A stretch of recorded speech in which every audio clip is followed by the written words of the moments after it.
El anfiteatro albergó los grandes espectáculos de Roma y entre ellos el más popular, la lucha de gladiadores. Debemos figurarnos el rugido de casi 50.000 espectadores aclamando a su héroe. La gladiatura sigue admirándonos hoy en día. Por eso desde Arqueomanía queremos conocer quiénes fueron, cómo entrenaron, cómo vivieron y cómo murieron estos famosos gladiadores. Bienvenido al gran espectáculo, bienvenido a la historia fabulosa de la lucha de gladiadores.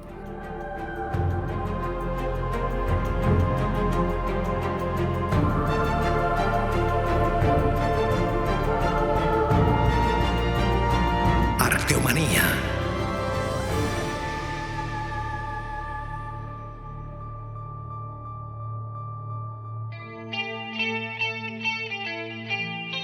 Roma era una sociedad violenta, y el ascenso social pasaba por las armas. El éxito tenía el sabor del hierro. Roma tenía perfectamente dividido su tiempo entre tiempo de negocio y tiempo de ocio. Y para el ocio no había nada que gustara más a los ciudadanos de todo el imperio que un buen combate de gladiadores. Roma fue poder, ejército y leyes, pero también espectáculo para el pueblo que la sustentaba. Y el de las sangrientas luchas de gladiadores fue el que más pasiones desataba y el que en verdad tomaba el pulso a la sociedad romana.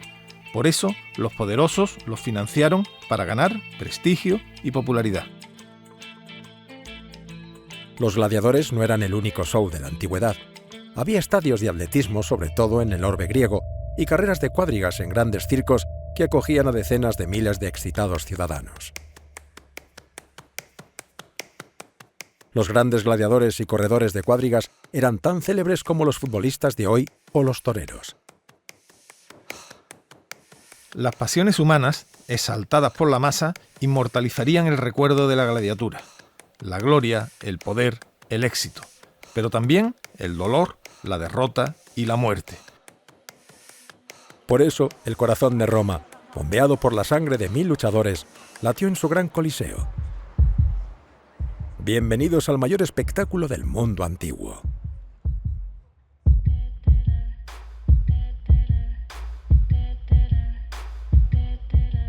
¿Cómo nacieron los Juegos Gladiatorios? Lo que terminaría convirtiéndose en el gran espectáculo para divertir al pueblo tuvo su origen en unos antiguos ritos de lucha, sangre por sangre, celebrados como ofrenda a los muertos. Y desde esos inicios funerarios evolucionaría hasta convertirse en muestra de poder para los vivos. Los Juegos Gladiatorios surgen con un componente funerario. De hecho, el nombre que reciben los Juegos Gladiatorios es el de Munera. Munera, el que viene precisamente de la ofrenda funeraria. Surgen con idea de ofrecer un tributo a los jefes muertos o bien como ceremonia de propaganda de determinados personajes que dejan una manda o un legado para celebrar este tipo de juegos. ¿Dónde se podían celebrar? Donde se pudieran pagar. Porque no necesariamente implicaban la necesidad de un anfiteatro. Había ciudades que podían contar con anfiteatro y era el lugar donde se celebraban estos juegos, el edificio destinado a los espectáculos de sangre. No solo las luchas gladiatorias, también las venaciones, también luchas entre animales salvajes, cacerías de animales salvajes y las ejecuciones. Pero a veces estos espectáculos podían celebrarse también en el foro o en cualquier otro espacio público donde pudiera caber un número determinado de gente. Por lo tanto, dependía exclusivamente de que se pudiera pagar.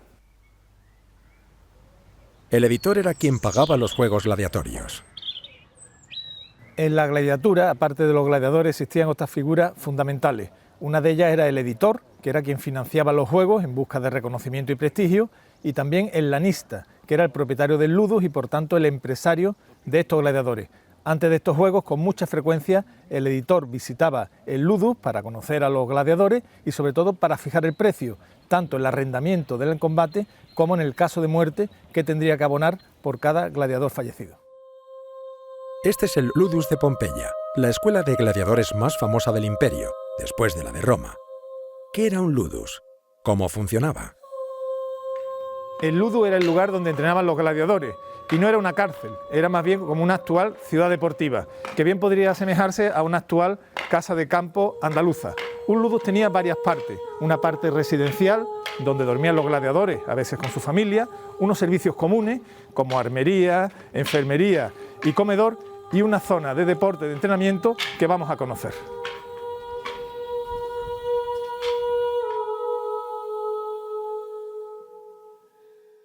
Los gladiadores sobre todo eran deportistas de élite, y para conseguir ese grado de excelencia tenían que entrenar duramente, físicamente, elasticidad y sobre todo técnicas de lucha. En todo ludus existía una arena como esta donde entrenaban estos gladiadores de mano de sus magísteres y doctores.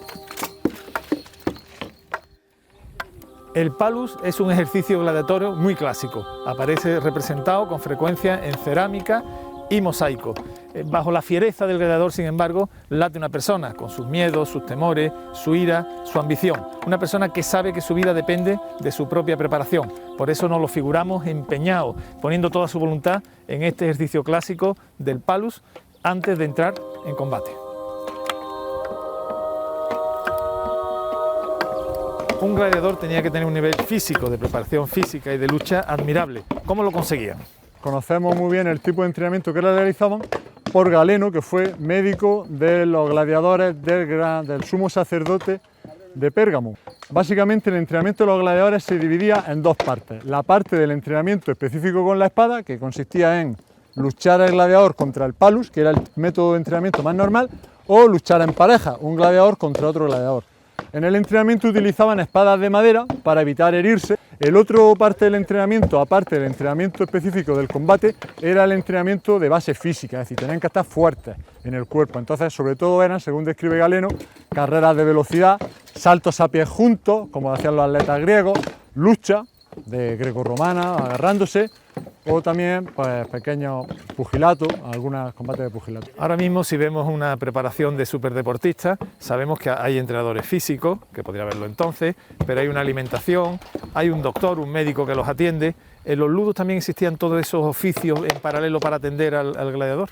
El más importante, como hemos dicho, en un ludus, en una escuela de gladiadores, era el medicus. El médico, porque evidentemente tenían que tenerlo en las mejores condiciones físicas y mentales posibles para rendir, como los deportistas de hoy en día.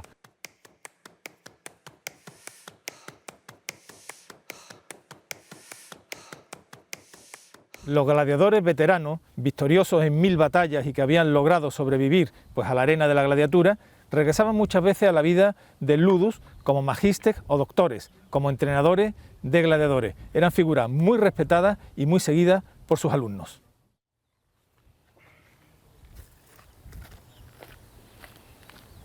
Laertes. Disparo. Entrenamiento de combate. Vamos. Eso, combate ahí. Defensa. Ataque.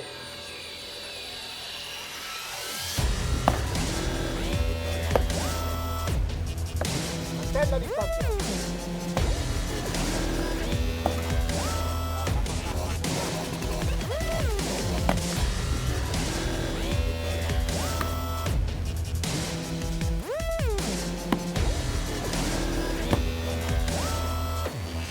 Aliento.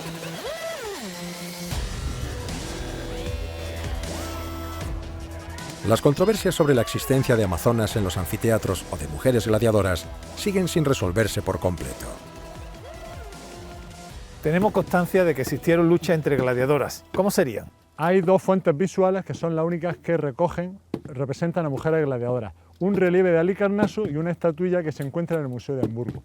El relieve de Halicarnaso es la más conocida y muestra a dos gladiadoras desnudas de cintura para arriba luchando en un combate. Aparecen las dos sin casco y con un elaborado peinado, con una trenza alrededor de la cabeza. Eso nos hace pensar que si llevaban un peinado muy elaborado, evidentemente no tiene sentido que se lo cubrieran con un casco.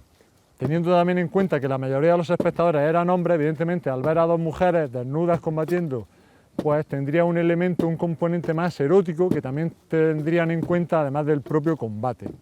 Pero sí tenemos constancia de que hay entrenamientos, ¿no? Que entrenaban. Sí, evidentemente entrenaban también porque nos lo describe Juvenal en una de sus sátiras, que dicen que las mujeres de un estrato social más bajo, de mala reputación, solían luchar contra el palus, como podemos ver aquí, con el escudo, con la greba, atacando de distintas maneras. Todo rito requiere de un templo. La lucha gladiatoria se desarrollaba en los anfiteatros, repartidos a lo largo y ancho de la ecúmene. Su tamaño era variable, pero estamos hablando, en líneas generales, de grandes recintos. Y estos combates tenían lugar en un edificio, en un tipo de edificio que se llama anfiteatro, que es un edificio muy singular. ¿Qué es un anfiteatro exactamente? Etimológicamente, anfiteatro significa doble teatro. Anfidoble, teatro es lugar para ver. Uniendo dos escenas de teatro, pues tiene una elipse, que sería el origen de la forma peculiar elíptica del anfiteatro. Antes de que existiera el anfiteatro, los espectáculos se daban en el foro romano. ¿Qué capacidad llegaron a tener estos grandes edificios?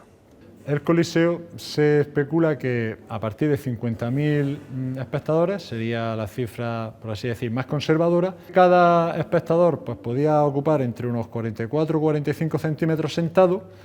Se estipula que podía haber llegado hasta los 87.000 espectadores. Lo superaría mucho el circo máximo, que llegaría en época de Trajano. Algunas personas dicen que pudo haber llegado a 250.000 espectadores. En lo que fue la Hispania romana hay grandes anfiteatros, es decir, comparados con los grandes del imperio. El anfiteatro de Córdoba se cree que estaría en torno a los 35.000, 39.000 espectadores. El anfiteatro de Itálica también se considera que tiene 35.000 espectadores. Mérida tiene 15.000, 14.000 Tarragona, 10.000 Cartagena.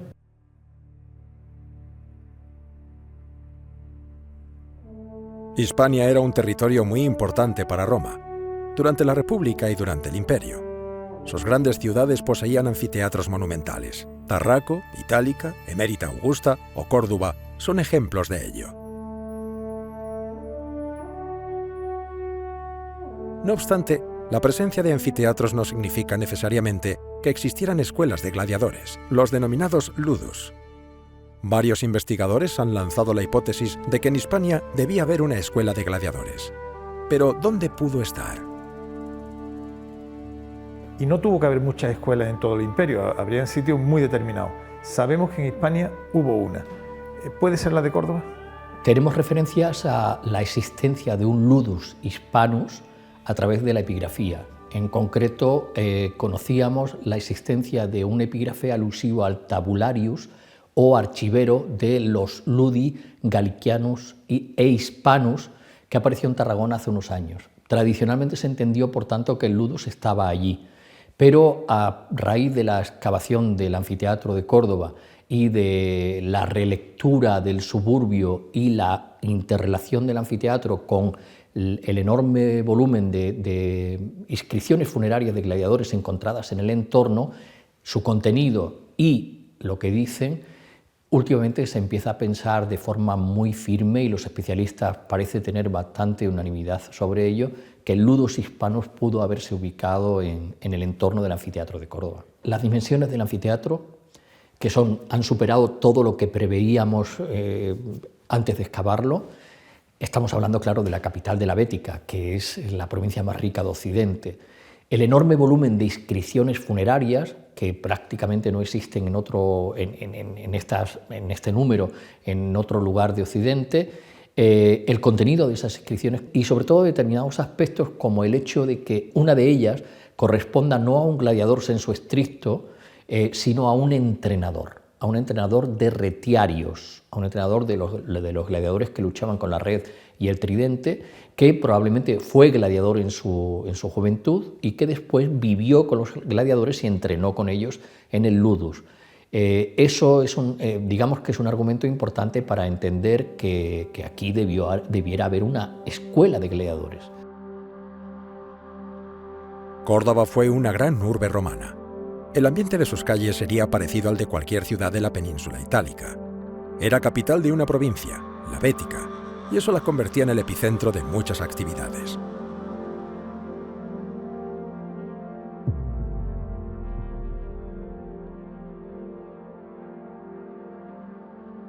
Estas lápidas muestran casos verdaderamente conmovedores. Se trata del gladiador que tiene más victorias recogidas. Vemos que pone 99 victorias, ningún otro gladiador del imperio que hayamos conservado su lápida tiene tantas. Este corazón o hoja de hedera o de hiedra, podemos llamarlo como queramos, que normalmente se pone al lado del nombre del vencedor. Lo que nos hace pensar que este 99 no son combate en general, sino victoria. ¿Y qué sabemos de este supercampeón Probus? Pues como nos dice claramente la inscripción, Murmillo contra Retiario, es decir, era el gladiador que se enfrentaba al Retiario, el nombre era Probus, Pavil, es decir, del ludus o de la familia de gladiadores de Pavilio, con 99 victorias, natione Germanus, ix situs est, aquí está enterrado, sit tibi terra levis, que la tierra te sea leve, y luego viene la persona que dedica la lápida, volumnia esperata, a su marido Pío, y después otro dato muy interesante es que aparece el nombre del hijo. El arqueólogo Desiderio Vaquerizo ha trabajado de primera mano con los materiales del anfiteatro de Córdoba. Estos gladiadores competirían y lucharían en otros muchos anfiteatros, casi de todo el imperio, no solo de Hispania. Seguramente. Las propias dimensiones del anfiteatro de Córdoba y la riqueza de la provincia a cuyo ocio atendía este anfiteatro, porque el anfiteatro de Córdoba es diseñado no solo para atender al ocio y a la autorrepresentación de Córdoba como colonia, sino sobre todo atender a la provincia, porque Córdoba aúna la doble condición de capital de la provincia. Esto conllevaría que las inversiones en atraer a los gladiadores más famosos del momento debieran ser importantes.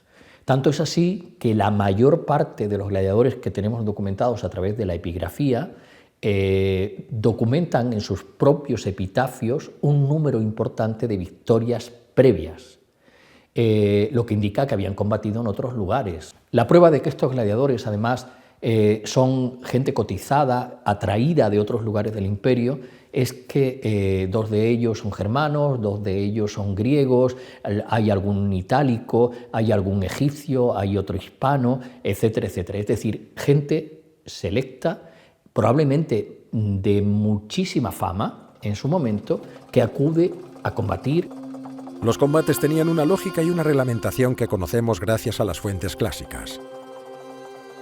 La gladiatura estaba muy regulada, especialmente los tipos de gladiadores, en función de su armamento, tanto ofensivo como defensivo. Además, estos tipos de gladiadores luchaban en pareja, uno contra otro, buscando siempre el equilibrio.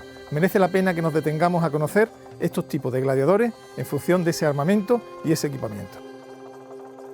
Hay un tipo de gladiador, el ritiario, el que porta la red, que tiene una historia que más parece un mito que un relato veraz. En torno al 20 a.C. surge el retiario, un invento novedoso intentando recrear el sitio de Tiro por Alejandro Magno. Solo se podía defender con las armas de pesca que tenían, tridentes y redes. Cogen a un gladiador y le ponen una red y un tridente. La red llevaba en todo su contorno unos contrapesos de plomo para que evidentemente al lanzarla por el aire se abriera y cayera sobre el contrario. Como tenía contrapesos en todo el contorno de la red, pues podía utilizarla como un látigo.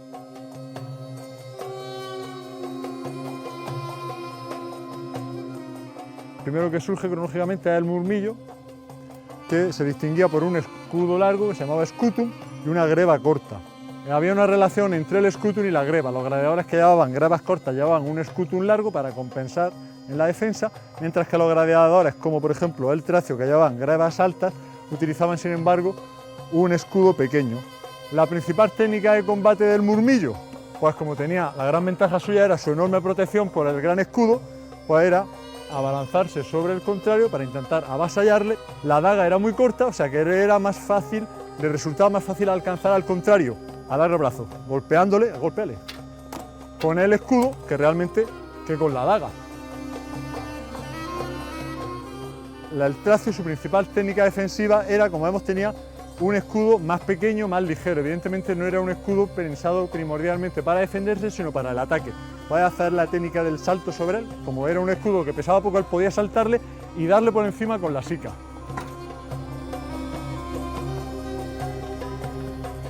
Era el único gladiador que tenía el pecho, el tronco cubierto, protegido.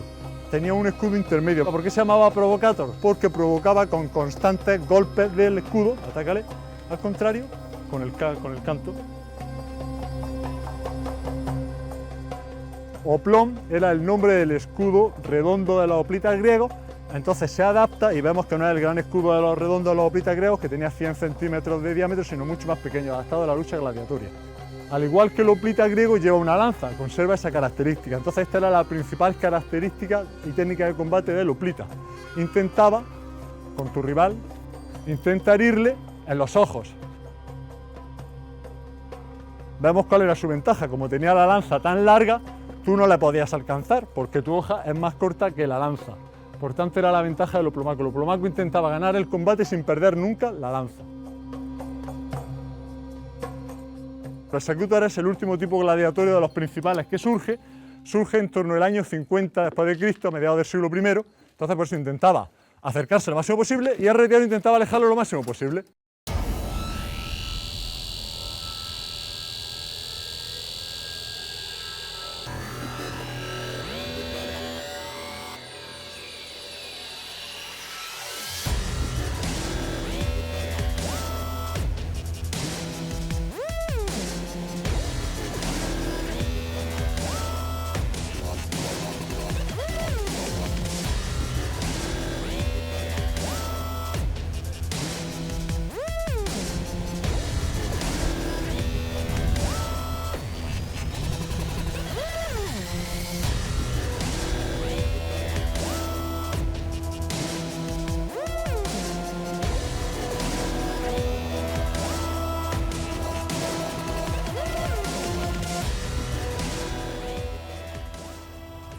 La presencia de animales exóticos fue frecuente en los anfiteatros.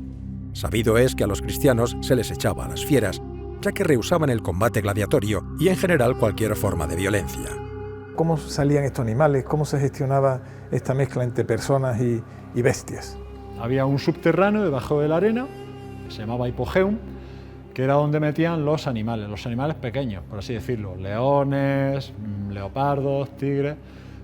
Ahí estaban esperando en sus jaulas. Cuando era la hora de que salieran a la arena, pues se abría una trampilla en la arena era simplemente un tablado de madera y ahí saltaban a la arena. Luego los animales más grandes, como los hipopótamos o los elefantes, pues como no cabían por los angostos pasillos del Hipogeum, esos tenían que entrarlos por las puertas principales del Coliseo. Y los gladiadores estarían también esperando debajo en el Hipogeum, en el subterráneo, pero cuando entraban en el combate entraban por la puerta principal, por la puerta triunfalis. Había dos puertas, esta era la elipsis del anfiteatro, aquí estaba la puerta triunfalis, que era por la que salían los gladiadores, y luego enfrente estaba la porta levitinaria, que era por donde salían los que morían.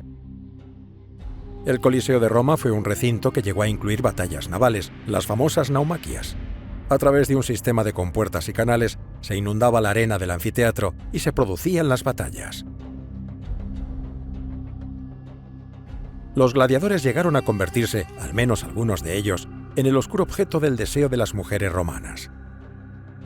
Eran hombres muy codiciados entre cierto tipo de mujeres, incluso de las clases altas, hasta la propia casa imperial.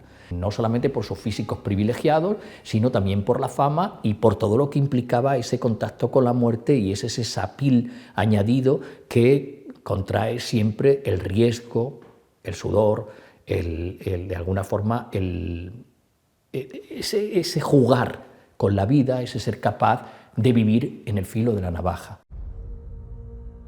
Uno de los elementos que se va conociendo con mayor profundidad es la dieta de los gladiadores. A primera vista podría pensarse que las proteínas debían ser el componente básico de su alimentación. Y lógicamente todo este ejercicio necesitaría una buena alimentación. Sobre todo comían pues, distintos tipos de cereales, cebada, era uno de los tipos también que más comían, y también carne. Una bebida también que tomaban muy a menudo para fortalecer los huesos era agua con ceniza. Los gladiadores no morían en la arena habitualmente. Eran un bien demasiado preciado para ser desperdiciado. Cuando un editor contrataba combates a muerte, sabía que tenía que desembolsar una enorme cantidad de dinero. Se pagaban más el que financiaba los juegos en aquella lucha en la que el gladiador podía morir. Obviamente, porque estos gladiadores que habitualmente dependían de empresarios lanistas que los contrataban como si fueran sus managers, sus representantes, lógicamente tenían un caché. Cobraban un precio importante y el que lucharan a muerte multiplicaba ese precio. La prueba la tenemos en que en la arena de Córdoba murieron algunos de los probablemente más famosos de la época, y esto costaría muchísimo dinero, que no podría pagar cualquier ciudad de provincias o cualquier anfiteatro pequeño. Se pudo pagar en la capital de la Bética. Llegado el momento del combate, en el que se decidía la muerte de uno de los luchadores, existían diversas formas de ejecución. En ocasiones la gladiatura era una lucha a vida o muerte y el gladiador derrotado debía morir. Todo estaba arreglado. ¿Qué tipo de muertes existían para el derrotado? La forma de dar la yugula o muerte al vencido era fundamentalmente 5 tipos, documentados por la fuente. La primera era el vencedor agarraba la cabeza del vencido para que el golpe fuese certero, no fuese a movérsele la cabeza. A la vez el vencido se agarraba a la pierna del vencedor para él no moverse o dar algún símbolo, algún signo de no estar recibiendo la muerte con valentía, y a continuación le cortaba la garganta. A los 30 segundos perdía el conocimiento y al minuto estaba muerto. Segundo tipo era el vencedor, o delante o por detrás, le hundía la espada en la fosa subclavia, directa al corazón, ahí la muerte instantánea en 30 segundos. Tercer tipo documentado es sentado o de pie, te puedes poner de pie, era más honroso que el vencido estuviera de pie, mostraba que había resistido mejor el combate, en la médula espinal, eso era muerte instantánea. Y el último tipo era si había quedado, no podía moverse, no tenía fuerza, había quedado en el suelo tumbado, era entre los omóplatos también directo al corazón.